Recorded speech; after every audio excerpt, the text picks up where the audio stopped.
मुझे शिकायतें आ रही हैं इस बात की कि जो आउटसोर्स कर्मचारियों की नियुक्ति हो रही है अन्य विभागों के अंदर में, जैसे हॉस्पिटल के अंदर में ठेकेदारी पद्धति से नियुक्तियां होती हैं, शिक्षा विभाग में भी, स्कूल शिक्षा विभाग में भी नियुक्तियां हो रही हैं, कॉलेज में नियुक्तियां भी कुछ दिनों पहले आउटसोर्स के कर्मचारियों को लिया गया है।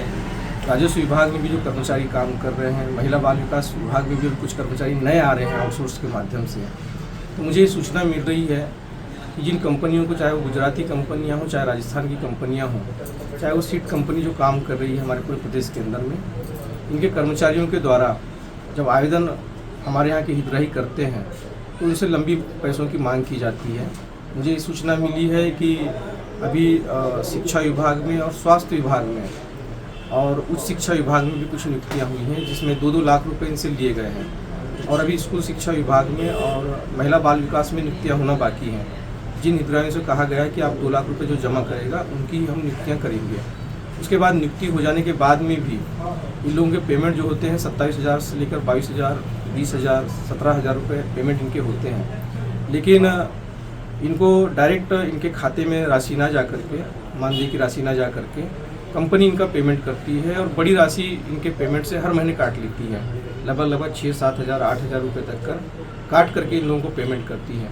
मैं समझता हूं कि हमारे क्षेत्र के लोगों का जो शोषण हो रहा है वो तत्काल उसको रोकने का प्रयास होना चाहिए।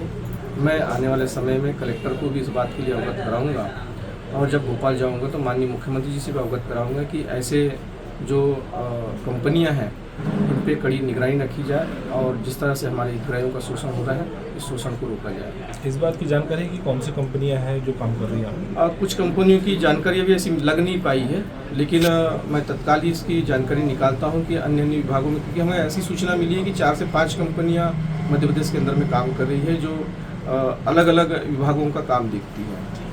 ये तो बहुत बड़ा एक बड़े लेवल का भ्रष्टाचार है। तो बिल्कुल ऐसा समझ में आ रहा है कि जो कि हमारे बेरोजगार जो युवा हैं, पढ़ लिख करके अन्य क्षेत्रों में काम करना चाहते हैं और बहुत गरीब परिवार के लोग भी हैं जो नौकरियों की लालसा लेकर बैठे हुए हैं बेचारे। तो ऐसे लोग इस तरह की जो शासन की योजनाएं हैं इनसे वंचित रह जाएंगे, नौकरी लगने से वंचित रह जाएंगे, क्योंकि बड़ी पैसों की मांग है।